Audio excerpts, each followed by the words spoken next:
The village of Shizuka nestled in the shadow of Mount Karasu, its existence woven into the ancient cedar trees and the perpetual mist that clung to the upper slopes. For centuries, the people of Shizuka had lived in harmony, protected by the majestic Kami, the great Tengu lord of the mountain, often referred to only as Tengu-sama. His presence, an invisible, powerful force, ensured the purity of the river, the abundance of the rice harvest, and the peace of the mortal realm below his celestial domain. But recently, a chilling blight had crept down the mountain, silent and inexorable, stealing the color from the leaves and the strength from the soil. The crops withered to a brittle brown, the air grew unnaturally cold, and the once vibrant prayer banners, the Nusa, hung limp and faded from the shrine gate. Our protagonist, Kato, was 19 seasons old, and the last surviving acolyte of the Karasu shrine, inheriting the lonely duty from his aging grandmother Haruka. He spent his days sweeping the overgrown paths and polishing the ancient bell, tasks that felt increasingly futile against the creeping sickness that threatened their home. The villagers, desperate and angry, looked not to the empty skies for salvation, but to Kato, the sole mortal connection to their vanished protector. "Where is the Tengu now, Kato?" the village elder Goro demanded during one chilly evening gathering. "Your faith has given us a dead harvest." Kato could only lower his head, gripping the worn leather of his staff. He had no answer. The mountain was silent, and the divine mandate seemed to have been revoked. Haruka, Kato's grandmother, watched Goro's outburst from the porch of their small shrine house, her eyes holding a deep sorrow, a sorrow that predated the blight itself.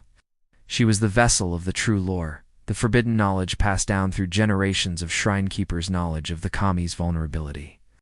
The next morning, the river, usually a torrent of clear, cold mountain water, was frozen solid, an impossible feat in the mild season. This unnatural ice, black and oily, was the final sign.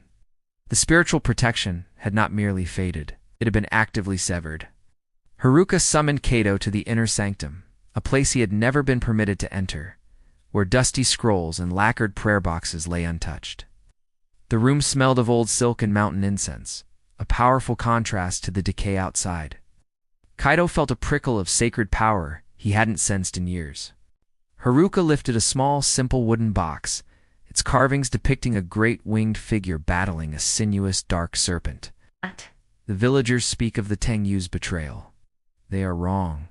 Tengu-sama is not gone. He was entrapped, Haruka whispered, her voice cracking with the truth.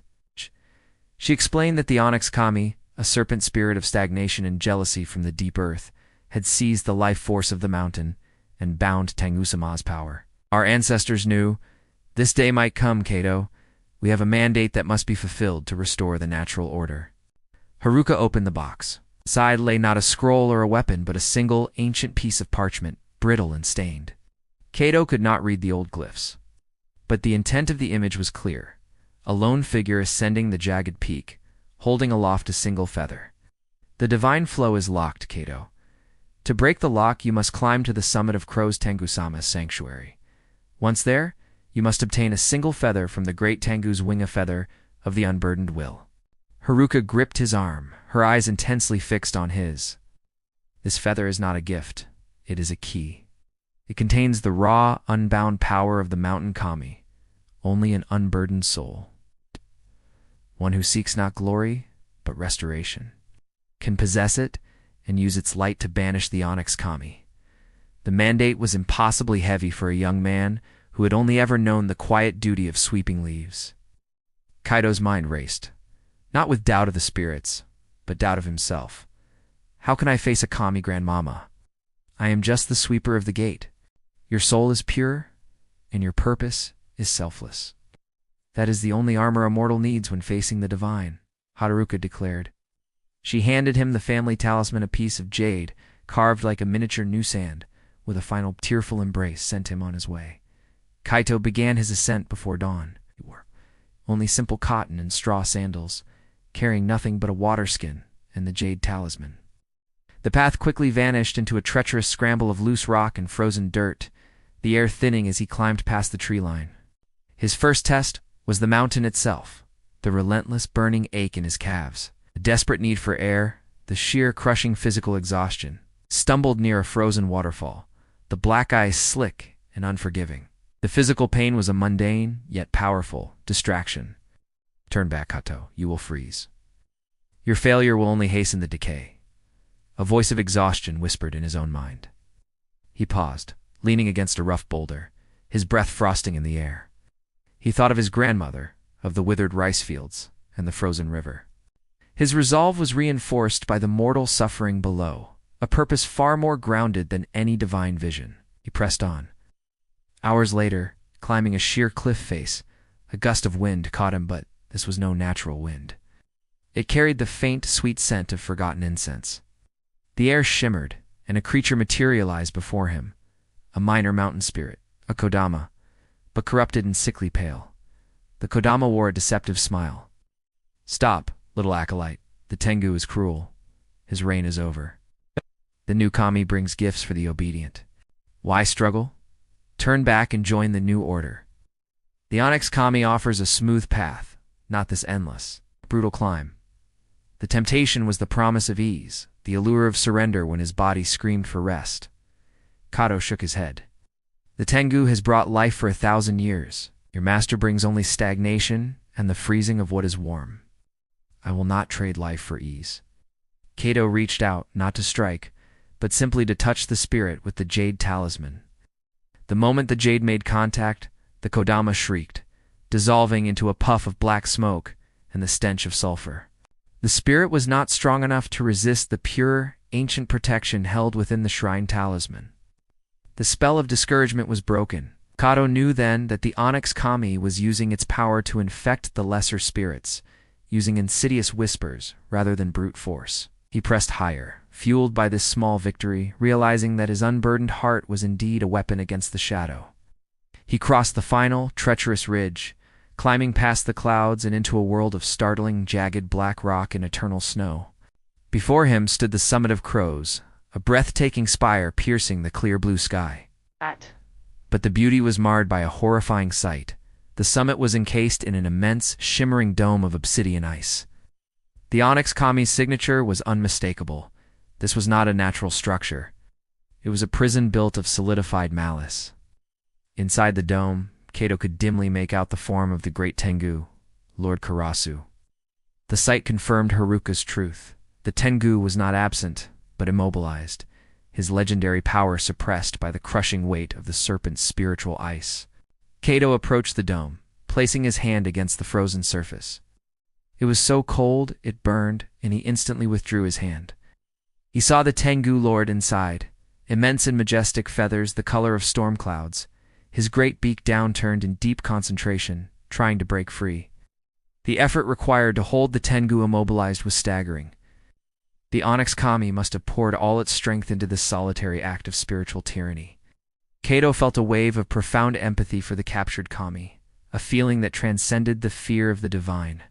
He walked around the base of the spire, searching for any weakness in the spiritual prison, any crack in the binding. He found none. The dome was seamless, perfect, a crystalline coffin of dark power. Despair threatened to seize him again. I am a single mortal. What use is my pure heart against a prison built by a Kami? His doubt returned with crushing force. He remembered the feather of the unburdened will. The mandate was to obtain it. How could he take a feather from a bound, unconscious god? His attention was caught by a small, moss-covered stone near the base, untouched by the Onyx Kami's ice. It was an ancestral marker, a simple rock, carved with the symbols of the shrine keepers who had come before him. Reading the ancient words, Kato realized the true mandate was not acquisition but service. The prophecy did not say the feather would be found, but that it would be obtained. The only way to obtain a feather was to receive it as a gift. And a god only gives a gift to one who has earned it, one who has rendered a service worthy of the divine. Kato knew then what he had to do. His goal was not the feather. His goal was the liberation of Tengu-sama. Damn. He took a deep breath, clutching the jade talisman, and knelt before the ice. A low, mocking laugh echoed across the ridge. Ah, the little mouse has found the cage, a slithering voice announced. The Onyx Kami appeared, a massive, obsidian-scaled serpent spirit, its body coiling around the base of the ice spire. Its eyes glowed with an eerie, sickly yellow light. I wondered if the pathetic mortals would even send a last sacrifice. "I am not a sacrifice, serpent," Cato stated, his voice trembling but firm. "I am the fulfillment of the mandate." The Onyx Kami found this hilarious. "Mandate? Your mandate is to die of frostbite, leaving your protector trapped in your world to wither."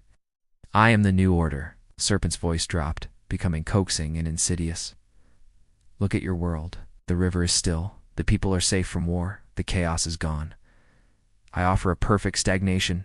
No sickness, no war, no hunger. Just cold, absolute stillness. Why fight for a life of painful growth?" Cato stood, his small mortal frame facing the massive spiraling Kami. "Stillness is not peace. Stagnation is not life." "You are a shadow, not a ruler," the Onyx Kami hissed, its patience thinning. "Then let us dispense with platitudes. I know what you seek, the feather of will. I will give you the feather, Cato. I will let your village live, untouched by the blight. But in exchange, you must take the other crown." The serpent pointed to a second circlet. Lying near the Tengu's feet, a dull gray iron band. The serpent's crown. "Take this crown. Bind your soul to me, and become my first mortal king. You will save your people, and I will be free to consume the rest of the world." The temptation was the ultimate form of spiritual compromise. Saving the few by damning the many, securing his home at the cost of his soul. Cato looked from the inert Tengu lord to the glittering Onyx Kami, and then down at the jade talisman in his hand. The unburdened will. Haruka's words echoed. The feather was for a soul, unburdened by soul. "The feather is not a bribe, serpent. 'Tis a key of liberation," Cato said, taking a step toward the ice dome. "You seek to bind. The Tengu seeks to free. I am here to fulfill the mandate of freedom, not the temptation of compromise." The Onyx Kami roared, a sound of frustrated ancient fury lashing out with a massive tail of solidified shadow. Cato dodged the blow, running towards the ice spire, not to harm the Kami, but to touch the prison itself. The serpent lunged, but Cato was faster, pressing the jade talisman against the base of the obsidian ice dome. The jade, fueled by the selfless heart of the shrine acolyte, instantly began to glow with a searing white heat. The spiritual ice shrieked, dissolving immediately where the talisman touched it, exposing the great dormant wing of the Tengu lord. The moment the ice prison broke, the Tengu-sama awoke. His eyes, the color of the clear midday sky, snapped open, blazing with unchained power. The sheer force of the Tengu's released will was a physical explosion. The Onyx Kami shrieked, its body disintegrating into flakes of dust and shadow. The serpent spirit was instantly, utterly annihilated by the raw, natural fury of the mountain god, its reign of stagnation over. The great Tengu lord looked down at Cato, his form majestic and terrifying, yet his gaze was gentle. "You chose service over self, mortal. You have unburdened my will." As a reward, the Tengu lowered his magnificent wing. Cato watched as a single perfect feather of shimmering black and gold detached and drifted slowly into his hand. It glowed with warmth. Cato carried the feather down the mountain. The moment he crossed the tree line, the oil-black ice on the river cracked. Clear, pure water flowed again, healing the blight instantly. The age of Kami was restored. The story of Cato, the acolyte who chose liberation over compromise, became the founding myth of the new era. For more epic tales of spirits, gods, and world-defining mandates, comment, like, share, and subscribe to Storycraft Studio.